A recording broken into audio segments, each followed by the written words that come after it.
to welcome you to this session on making progress on climate change. I am Meg Voorhees with the US CIF, and the purpose of our discussion here is as we've been talking over the 2 days of the conference so far, we have great concerns with the new administration and its policy signals. The Trump administration has expressed ambivalence at best and hostility at worst to efforts to reduce greenhouse gas emissions, including the EPA's Clean Power Plan and the US commitment to the Paris Climate Accord. So in the face of this opposition, we want to discuss whether there are sufficient policy and market signals to drive sufficient progress in reducing greenhouse gas emissions. We also want to explore ways in which we might counter or even reverse, let's be hopeful, the worst impulses of the Trump administration on climate policy. So we wanted to bring together experts in the fields of public policy, business, and investment to talk about the current situation. So I'm very pleased to introduce my panel. On my right, we have Ken Kimmel, who is the president of the Union of Concerned Scientists. He was formerly the commissioner of the Massachusetts Department of Environmental Protection, and so a participant in that role in the Regional Greenhouse Gas Initiative. So I think we can say Ken is an expert on policy surrounding climate change. Eric Olson, on my left, is the Senior Vice President of Business for Social Responsibility, and he has more than 20 years of consulting experience with corporate clients on corporate responsibility issues. So I think we have an expert from the business world.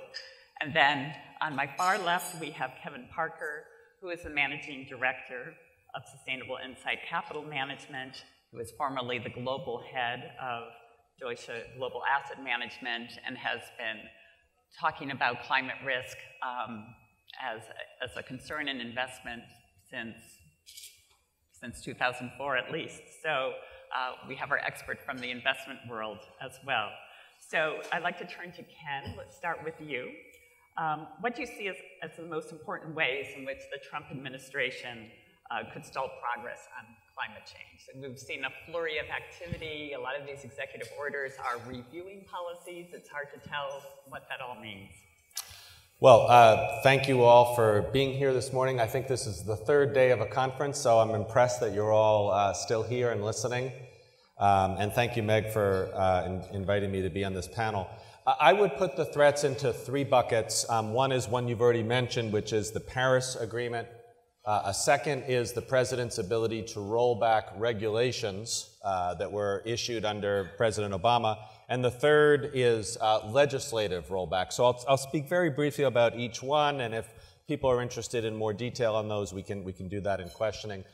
The Paris Agreement, it looks like the Trump administration is divided, but here's the bad news. They're divided between two bad options. Option one is to pull out of the agreement altogether. Option two seems to be to stay in the agreement in a nominal sense, but either explicitly weaken the pledge that we made as part of the Paris Agreement, or just not do the things that we need to do to actually meet our commitment. So those are both bad outcomes. Now, fortunately, I have been very heartened by the fact that I've heard no country say things like, well, if the US pulls out, that's what we're going to do too, or if the US weakens its pledge, that's what we're going to do too. So I'm very pleased about that. But what keeps me up at night about this is, as everyone in this room knows, the Paris Agreement doesn't get us to where the scientists tell us we need to be. And in just next year, the countries are supposed to come back and start the process of actually scaling up their level of ambition from where it was in 2015. And I think that United States leadership is critical towards that. There's no doubt in my mind that President Obama's agreement with China to work together was a key linchpin to getting the Paris Agreement done. And if we don't have that United States leadership, it will be much harder to build upon Paris and make progress. So that's one set of threats. What will happen to the international agreement? The second is regulatory rollbacks. On the chopping block is certainly the Clean Power Plan, which is a foundational element of our Paris Pledge. We're also concerned about an announcement a few weeks ago to review the fuel economy standards that are doing so much to make our cars more fuel efficient and therefore address greenhouse gases there. Again, in questions, we can talk about what some of the strategies are to deal with those regulatory rollbacks. Then the third set of threats are ones that the president can't do unilaterally, but they involve things like amending the Clean Air Act to take away EPA's authority to regulate greenhouse gases. It could involve taking away California's authority to set its own fuel economy standards, which is critical. But also all the budget cuts that have been proposed to agencies like the Department of Energy. The ARPA-E program, which has been such an excellent program in terms of fostering technology innovation, is zeroed out under the president's budget. The loan guarantee program for renewable energy projects, and so on and so on. So we really have to make sure that the Congress doesn't buy into these types of budget cuts. And so in a nutshell, those are the three cuts. If you'd like, I could try to show a quantification of it. Would that be? That'd be great. Okay. Let's see if we can get a slide up. So this is very much a worst case scenario, but here was some early work done to try to depict the difference between the Obama policies and the Trump policies, assuming that the president was successful at rolling back everything that he pledged to roll back. Here's what it would look like. So this is our actual emissions. This is projected emissions under President Obama. And one of the interesting things you can see is even under President Obama's policies, we were not actually going to meet our Paris target. We still needed more to get to it. And the projections are that under President Trump, if, again, he succeeded in all the things he pledged to do, we wouldn't be close to meeting our Paris pledge. And perhaps even more depressingly, if you look at the upper end, our emissions might be in 2030 just what they are now. So no downward progress. I don't actually believe this data because I think that states and cities and businesses are going to step up to make up for some of this, but this is the worst case scenario. So why is it that the Obama policies don't get us to that 28% reduction by 2030? Guys, you got to turn. Well, it's actually by 2025. The reason is that the president was working with regulations under his regulatory authority under current law. He didn't have support in Congress to do more, and he pushed it as hard as he thought he could, but it would most likely fall up short. So is it possible that states and cities might help fill this gap? Well, I definitely think so. I think states, cities, and businesses can help really fill this gap. I think what's happening in the corporate community is very heartening. All these companies that are talking about 100% renewable goals, that are investing in energy efficiency, that are getting carbon out of their supply chains. I have been really impressed by what cities are doing.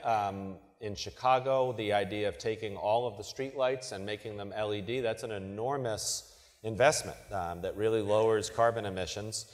And I think there's tremendous progress being done at the state level. And it turns out that really states have all of the tools they need to become clean energy leaders through their control over the electric system, through their ability to require utility companies to invest in renewable energy and energy efficiency. So I think a tremendous amount of progress is being done at the state level. We actually just did a scorecard of all 50 states to track this progress. And one of the really heartening things was some of the leaders aren't just the blue coastal states. Some of the leaders include states like Iowa, that's now at 40% wind energy, Texas, that invested $7 billion to create an enormous wind industry, states like Arizona and Nevada that are investing in solar. So I think that is where we need to go. And one recommendation I would make to this community, I think that home state employers have an incredible ability to persuade state legislators and state governors to get onto the clean energy bandwagon and become leaders. And if I were to suggest one thing that companies can do, it's to really get involved in policy at the state level where their voice is very, very loud and very persuasive.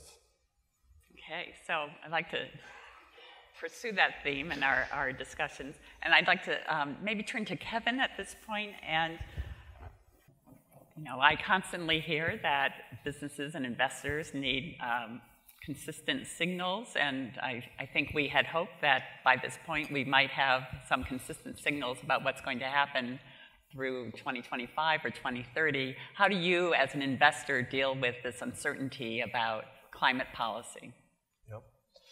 Well, I think in terms of signals, the train's kind of left the station. What I mean by that is that, 10 years ago, 12 years ago, I think investors needed positive signals from the regulators. And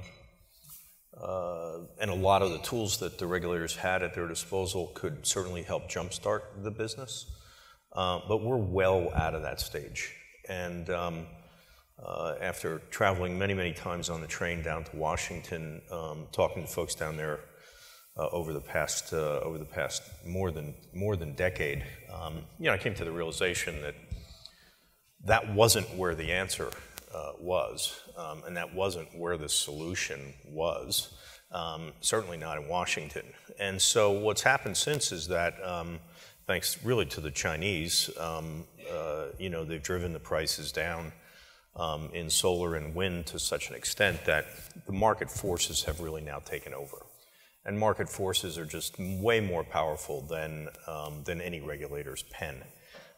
And so what we're seeing is, a massive investment going on in renewables really across the world, and continued price declines. And the continued price declines have made renewables easily competitive, if not cheaper, in many parts of the world than fossils. And that's not even taking into account the externalities created by burning hydrocarbons. So it seems to me that coal is a perfect example of how market forces are really at work here, and what we can expect from the next dirty fuel up on deck, if you're a baseball fan, and that's oil. And we wrote a paper in 2010 saying that coal was dead man walking, and coal stocks since then are down 99%, and the industry is, for all intents and purposes, finished in this country. I think you could buy the entire coal industry for $2 billion, which is a rounding error on a $19 trillion budget deficit, and put all those people to work doing other things other than digging coal. So when we look at oil, we see a very similar trend unfolding. If you follow me on Facebook or anything, I talk about the perfect storm for fossil fuels gathering pace, and have been doing so for several years. And really, that is unfolding. And so oil prices have dropped from 115 down to below 50, and we just see it going lower over time. And really, all the market forces are at work to have that happen. The regulatory changes and enactments of regulations and so forth outside of this country are forcing that even more so. But it's not really a regulatory issue. It's really a technology and cost-driven issue. And the market forces are well on their way to causing the demise of fossil fuels. Now, whether or not that's in enough time, right? Because that's what we're short of. If you've ever seen our website, we have a joint venture with MIT. We have a carbon counter, the first real-time carbon counter, which I launched back in 2008 to track the real-time greenhouse gases in the atmosphere. And we're now well above 400. We're approaching 406, I think. 450 is when we all apparently vanish. According to some scientists, I'm sure Ken has a view on that. 500 is maybe a number that's that scares even more people. But we launched it in 2008, and we were at 360. So, we've grown by 40 parts per million in the last 8 years. We're going to cross a 450 threshold in another 8 years. And so what you're going to start to see is the markets are going to interpret this sense of urgency in a much more disruptive and violent way going forward. And in the same way you saw the collapse of coal, really driven by technology forces and by market repricing of risk, because building a coal-fired power plant means you have to borrow money, and if you have to borrow money, you have to pay your debt holders back. And the debt holders simply said, we don't think you're going to be able to pay us back, so we're not going to give you the money in the first place. That realization is coming to the oil market as well. I don't know whether it's next year or the year after, but it's going to follow the same path. So, and as Ken mentioned, states, companies in particular are doing a lot to go to renewable energy. Market forces are very powerful now. The end game is on. The solutions are in place, the technology's there. It's a question of capital, but if the returns are there, then that will follow as well. So we're pretty confident that the end of oil is upon us. Will we have the time to get it all done before some of the cataclysmic predictions come true? That's a question mark. So on that somber note, we hope the end of oil is coming, but it may not be coming fast enough. And I thought it might be interesting to turn to you, Eric, and talk about your work with companies and with the Renewable Energy Buyers Alliance and initiatives of that kind to try to,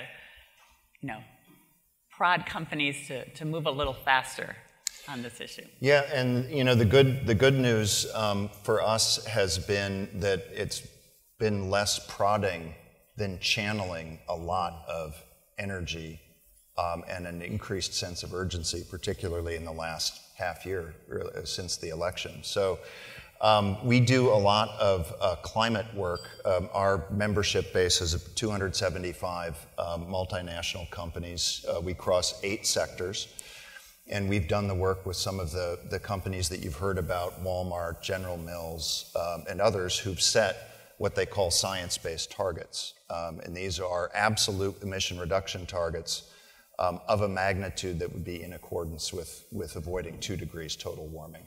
So very ambitious. These tend to be on the order of somewhere from 28 to 30-some% absolute reductions, regardless of the growth of the business. When you add in the growth of the business, we're talking about an intensity improvement of north of 60 in some cases. Companies like General Mills have seen fit, for a number of reasons, to apply that not only to their own business, but to take it all the way up to the farm. So now they're coming out and saying, we rely on our supply chain. We see what's happening with prices. We see what's happening, prices of inputs. We see what's happening with crop growing patterns.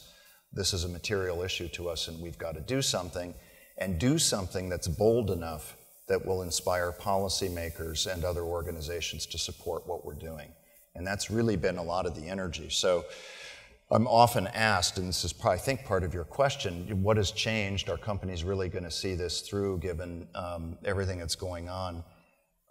And I think we see this in a bifurcated sense. The companies that were already out there with public commitments already doing things, if anything, they have doubled down. And we have seen no letdown in the rate of new companies signing up, coming forward, making 100% renewable commitments, establishing these science-based targets. Just 2 or 3 weeks ago, I was in Bentonville, Arkansas for the launch of Walmart's Project Gigaton. This is another case where they've got their own science-based goals for their operations, but they've said as part of this commitment they want to work with suppliers to take a gigaton of carbon out of the supply chain, which is a big deal, and a big number no matter how you slice it. Why is this? And one of the things is, and it's very much implied by some of the things that Kevin said, the business case for action on climate has not changed. Train has left the station on renewable energy, strongly agree with that, we hear it every day. Also, the rest of the world is in this thing, and a very large percentage of the future earnings growth of these companies are in countries that are going to keep acting. So from their point of view, What the US market does, what US policy says is, of course, important, but not game-changing. The time cycle of planning. I was actually with one of our companies in Atlanta on election night, and the next morning, the meeting with the CEO and the team, and it was a sustainability summit the morning after the election. You can imagine the mood had changed a little bit. But the first thing he opened the meeting, he said, we've been in business for 120 years. We've seen administrations come and go. This changes nothing. We do what makes sense for us, and that's the way it is. So I think a very strong sense of that, again, among that swath of companies, and it's gotten bigger, but we have a lot further to go. Those companies committed have said now more than ever, we've got to do this thing. Last factor that has popped up that's really interesting that you should keep an eye on, and it was sparked for us when we saw some CEOs stand up and take very public stands against the immigration travel ban and other things, and it occurred to us, well, what is the role of a company, and how far are CEOs and others willing to go to advocate on issues like that? So we fielded research, about 3,000 employees of Fortune 500 companies, and what we found was fascinating. And we asked, who did you vote for? We got all the demographics. Across the board, majority of employees of these companies expect their CEO to publicly advocate on behalf of things they care about. And climate was not at the top of that list. The immigration piece and equity issues came up higher. But climate was above 50%, even among Trump voters working for Fortune 500 companies. So we are now having many more conversations with companies who are saying, even if customers aren't asking about this yet, our employees sure are. And that a lot of them are nervous about where they're going to get their next sort of generation of talent, and this has become a much bigger deal. So that's all the good news. The bad news, I'll have to finish on a somber note as well, is that if a company was on the fence before, they're really fancy now, right? It's gotten more uncertain, and they're going to wait to see how things settle. They're focused on tax and cross-border issues and other things. So it has definitely made the job of growing the tent more challenging. Well, I think this is a question maybe for all three of you. I think so many of the investors in this room, you talk about employees want companies to do the right thing and to speak out on public policy issues that are important to employees. Investors certainly feel the same way and want companies to speak in a consistently meaningful voice on climate change. And I think the frustration is there are a number of companies like the ones who work with you, Eric, and BSR, who are doing commendable things on climate policy, are purchasing renewable energy, making targets to reduce greenhouse gas emissions, but they're members of trade associations that are speaking out very actively against greenhouse gas regulation. So why is there this schizophrenia among companies, and how can we get everyone at a corporate level linked up to the same vision? Well, I think that is a great question.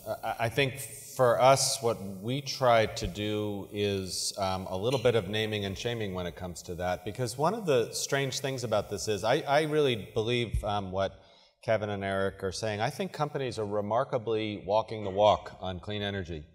The funny thing is they're not actually talking the talk on clean energy as much as we would like.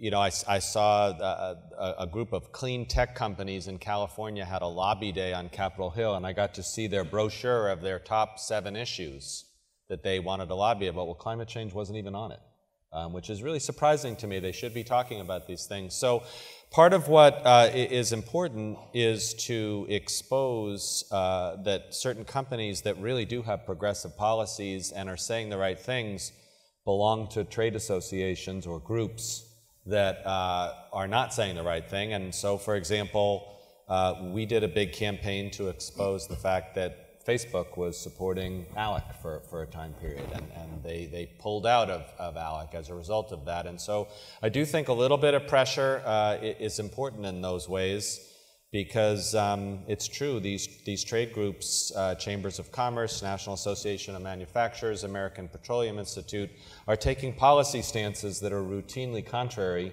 to what a lot of the companies that are supporting these groups actually believe in. You know, our overall philosophy has been you don't go to Washington looking for solutions, but the prospect of Washington getting so badly in the way of what we're trying to do has energized a lot of people who didn't do this before. So we're bringing a lot of companies in, and we have been doing our own lobby days, but trying to go beyond the usual suspects, you know, the companies that are more activist-minded, getting industrials. So we're in with GE, we're in with Dow, we're in with consumer brands across different sectors, talking 90% to Republican House and Senate members about why various EPA programs have actually helped the business. We rely on the research, why the Paris Agreement is important to international competitiveness. So it is happening. I think part of what we've had to do to get more of it to happen is to create different channels. You're just not going to get every company signing letters. We had a wonderful, I don't know if you guys saw it, Wall Street Journal 2 or 3 days ago. We did have 30 major corporations. They took out a full-page ad in the Journal, personal letter to the president, do not mess with Paris, basically. Our future competitiveness depends on it, and this was the top 5 banks. This was a bunch of people you don't think of as normally doing that. That's great, but there are thousands of companies who are never going to do that. Those are the ones where we're creating the channels. Go in off the record. You've got to see your representatives, and it's not just Washington. It's as Ken was talking about, state level. And I have seen it myself. It matters a lot. And all of the staffers and the members who've met with us directly have said, you know, never has the voice of business been this important, and you guys need to do a lot more of this, because we certainly are hearing the other side. So how do we cure it? I think, you know, we don't do the naming and shaming thing. I'm glad Ken and his organizations do. That does help us. But our approach is very different. And, you know, bringing the sustainability teams together with the government relations teams, that's another device we've employed, saying, well, why are we doing this? What's our position? Why are we undermining this objective with that objective? And do we really need to do it that way? But it's hard work. You can't.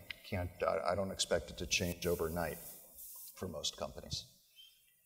And Kevin, in your work, do you engage with companies as an investor? Do you try to push levers to get you know, your portfolios of investments to move more actively towards a decarbonized goal?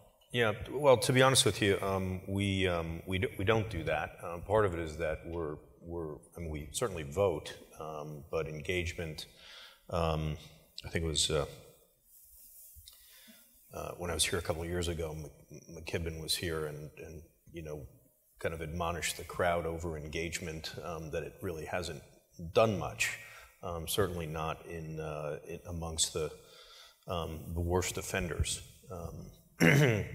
But a good anecdote is comes out of the Sustainable Accounting Standards Board, where I sit on the board there, and we rolled out the provisional standards to 79 industries last year, and SASB is a collaboration between the buy side, the sell side, the corporates, and other interested parties coming together to try to figure out what's actually material in this discussion, because that's what's most relevant to us as investors.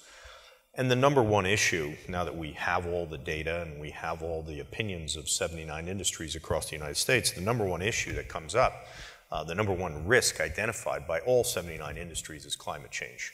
So, so it's not really escaped, you know, the corporate world that this is a major issue. What they're doing about it is a different issue, but certainly recognizing it is kind of the first step towards being able to put in place some changes and processes that address it. But from a selfish standpoint, as investors, you know, we don't mind that there's bad actors out there with our investment hat on, because those are the guys that we short, basically, and we can make money on the bad actors as much as we can make money on the good actors. And there's always going to be a set of bad actors out there. There always will be, but they tend to die off And it's really this access to capital through the capital markets that, in our philosophy, sort of the sort of all-knowing arbiter of success in the corporate world is access to capital. Without it, that's your oxygen. And as the capital markets get smarter, and clearly they are getting smarter on sustainability issues, we see statistically greater and greater evidence every day of those issues being pertinent to the pricing of securities. Then what that means is cost of capital or returns of the good actors versus the bad actors is starting to differentiate. And that differentiation for people in our field is a good thing because it presents opportunities to profit from it. From a social perspective, the markets are incredibly efficient at punishing bad actors and eventually getting them off the stage. Now, it may take years to do that, but we see very strong evidence of that in place. Again, I go back to this coal example, where bad actors were punished, and eventually the industry basically, is close to ceasing to exist. So the markets are smart. There are always going to be bad actors, and opportunities abound. And climate change is sort of everyone's front and center risk right now. So we're, aside from the fact that I look at this carbon clock every day and have been looking at it for 8 years, which is depressing, and maybe I sound somber. On the other hand, there's a tremendous amount going on, and particularly in the capital markets are finally figuring this out. And the capital markets are incredibly efficient at wringing these solutions out to get to the right answer. And that's around risk, and it's about returns. And we see tremendous evidence of that happening increasingly every day, every quarter. So I think a lot of initiatives in recent years have worked to make more data available to investors, comparable on climate risk. You mentioned the work of SASB. And I'm also intrigued by the Task Force on Climate-Related Financial Disclosure, which I think is also trying to have kind of an international standard that investors can look at in assessing companies. Do you want to comment on that? The British initiative? Yeah.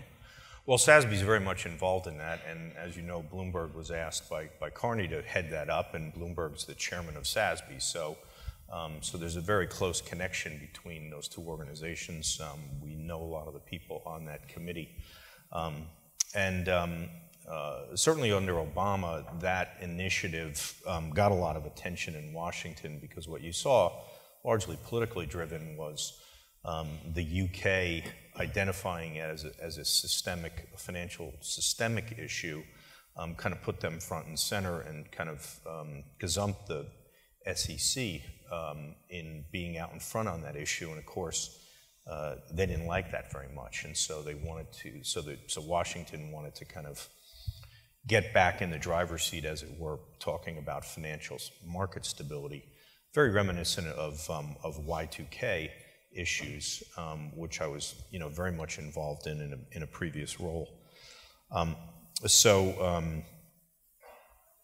that that is resonating around the world, and because we had such a recent example with Y2K, which was the same financial systemic issue,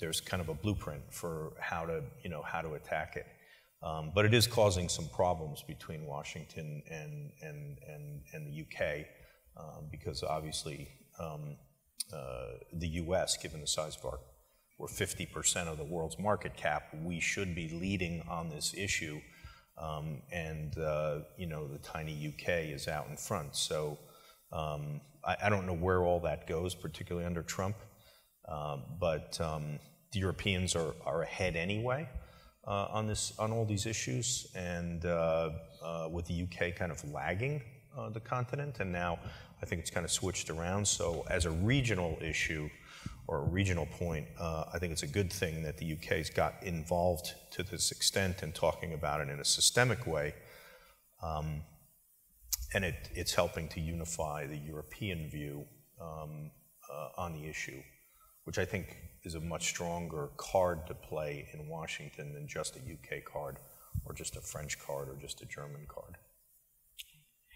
And Eric, when companies come to you and say, we want to set a science-based target, what is driving them? Where does the impulse come from? Are they hearing from shareholders? Are they looking at these climate risk assessments that are being applied to them as companies? Are they hearing from employees? Are they hearing from consumers? It sounds like they aren't hearing from consumers just yet. Is it a visionary CEO? What do you see as the influencers? So the answer to all your questions is yes, okay. right? So it's usually a combination of these things. What has been most interesting in the last 2 years has been an increased. I've seen more and more of the conversation emanate from, if we're talking about consumer and especially food companies, but not only food, a heightened sense of the insecurity of their supply chains. So actually our key sponsor in a number of these engagements has been EVP Supply Chain rather than the Chief Sustainability Officer. We've actually come in and we're looking at data on raw material sourcing, on trade patterns, on a whole bunch of other things, and the story then goes something like, we know this is coming, we're going to spend money dealing with this no matter what. So the question isn't spend or don't spend, the question is how can we spend money and set objectives in a way that creates the most value for us. And this is where, we make, one version or another of the argument that when you got something that big and complicated, going big and bold is actually less risky and less expensive than going incremental. For the very simple reason that if you go big and bold enough, there's a bunch of reasons, you mobilize better internally, but much more significantly, and I think Walmart is probably the poster company for this, you inspire other people to support what you're doing. I mean, if you had told me 10 years ago that the Environmental Defense Fund and other organizations were going to use their money to set up offices in Bentonville, Arkansas, which they have, for the sheer purpose of helping Walmart achieve its environmental goals, I would have laughed, and yet there they are. And we have more and more companies doing this, and it's smart, because you do then take advantage of funders and agencies and other people who want to. So that's actually been most of it. It hasn't, not a direct consumer signal specifically on climate, although there is, it's interesting, renewable energy pulls very strongly among all demographics, all political affiliations. So they'll be pro-renewable energy, but you sort of noted this, that you get a lot of easy signaling on that, but the climate issue specifically, a little bit lower down. So I see it coming out of core business. I think the mobilization that occurred around the Paris Agreement strengthened that as well. This sense that this is where the world is going, and we have to be there. And Ken, I wonder if you could talk a little bit about your work on shareholder engagement, working with groups who can be shareholder advocates, and you've done assessments of fossil fuel companies to inform those efforts. Sure. So one set of businesses that we haven't really talked about much today are the major fossil fuel companies. And for many years, the Paris Agreement talks about the responsibility of nations to reduce their greenhouse gases, but it doesn't really focus on the companies that are actually pulling the oil and gas and coal out of the ground and selling it and making profits. And we have been increasingly focusing on that, the absence of a discussion about what their responsibility is vis-a-vis climate change. Some of the investigative journalism has shown very clearly that at least since about the late 1980s, all of these companies were very, very well aware of the risks posed by the combustion of fossil fuels. They had excellent scientists who were giving them very straightforward, clear information about this. And unfortunately for some of the companies, what they decided to do with that information was to actually initiate a campaign to sow doubt about climate science, even to the point where they were publicly criticizing sea level rise models and other things that they were actually privately using on their own to help them define business risks. So We think that because of that, the fossil fuel companies who engaged in that kind of behavior have a responsibility. And so one of the things that we've been working on is to try to analyze that responsibility from a scientific perspective, to trace the emissions that are in the air now and link it to various companies. It turns out that about 90 entities are responsible for about 60% of the greenhouse gases that have been emitted. I use the word responsibly in quotes because I know some people will say everyone's responsible, but our view is that some of these companies at least have a special responsibility. And last year, we decided to try to use a carrot and stick approach, and we prepared a climate company scorecard. So I'll just show you very briefly the types of information that it includes. If I could have those slides back up.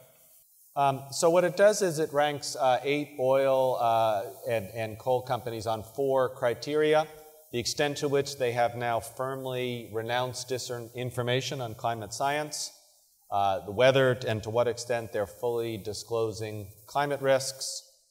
This is a key one. How are they planning for a world free from carbon pollution? In other words, how are they aligning their own business model to a 2-degree world that we called for? And the fourth one, are they supporting sensible climate policies, not just on their website, but in reality? And you can see that there's quite a mix. Some companies are doing well on some things, some on others. This information is turning out to be very useful to shareholders and investors and activists. It's being used to help prod companies to go from a poor ranking to a fair ranking. So it's a bit of a roadmap for what it would take to be a responsible fossil fuel company. And I'm actually very heartened. Barnard College relied upon this data to vote to partially divest. That is, to focus on the companies that are continuing to spew disinformation about climate science and are blocking sensible climate policies. So I think this kind of information offers both a carrot and a stick. And I would like to identify Kathy Mulvey is here. She is the author of this report. And if you have questions about it, you can talk to her afterwards. Mm-hmm.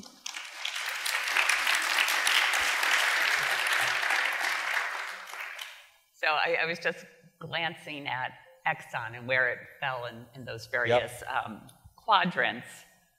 And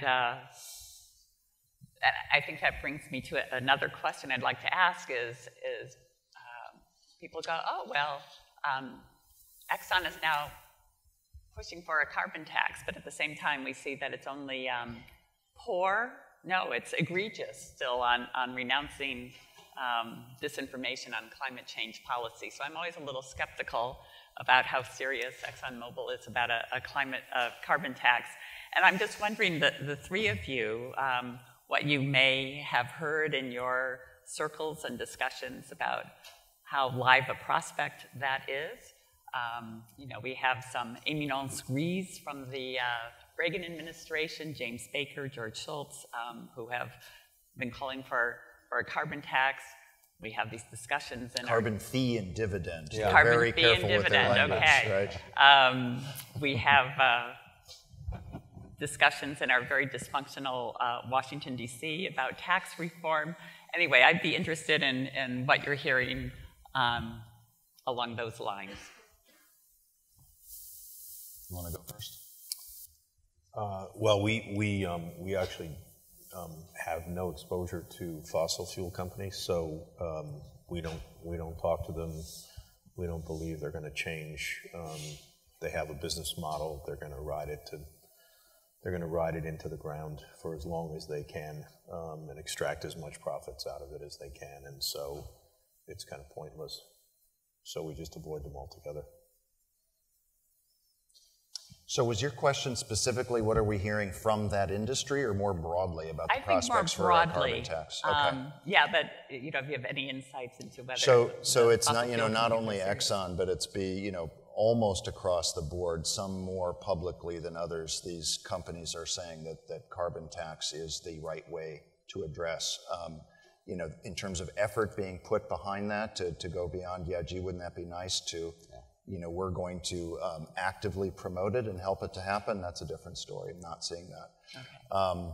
I also would say, so the international conversation on carbon tax, it is alive. There are coalitions working on and pushing this. In this country, it's a longer-term conversation.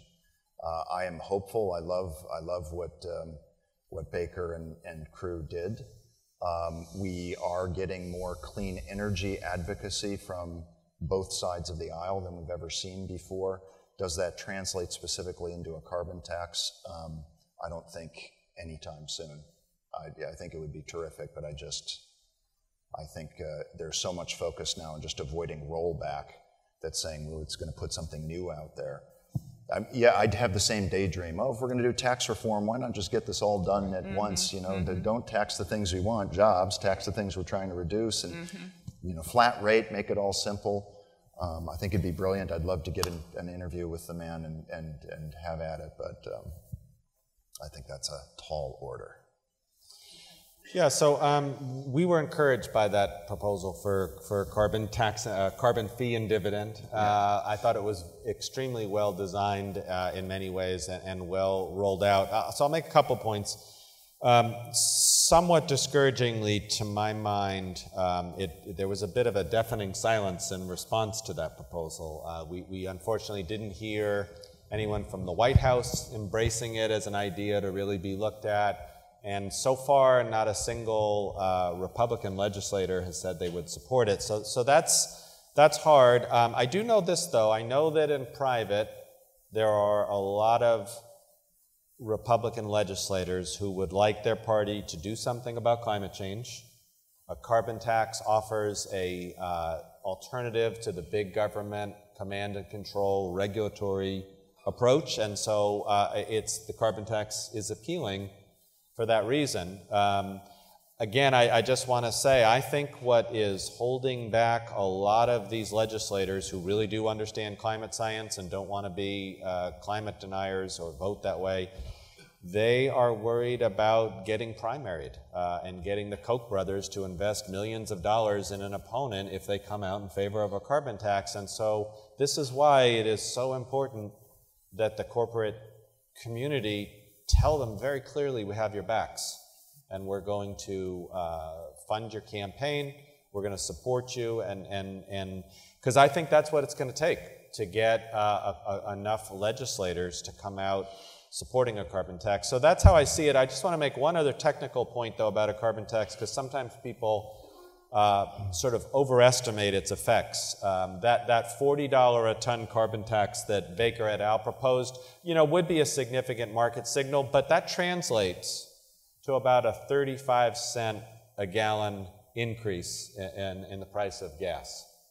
So 35 cents is not going to get people, out of their big SUVs and their light-duty trucks and get them into more fuel-efficient or electric cars. And so even if we had a carbon tax, we would still need things like CAFE standards. We would still need things like zero electric vehicle standards coming out of California, unless you're willing to really raise the carbon tax much, much higher than anyone's proposing. And I don't think that's going to happen. So in a nutshell, we think carbon pricing is the way to go, but it's not a single silver bullet panacea that's going to solve everything. It will help a lot, but we'd still need some other complementary policies in place as well.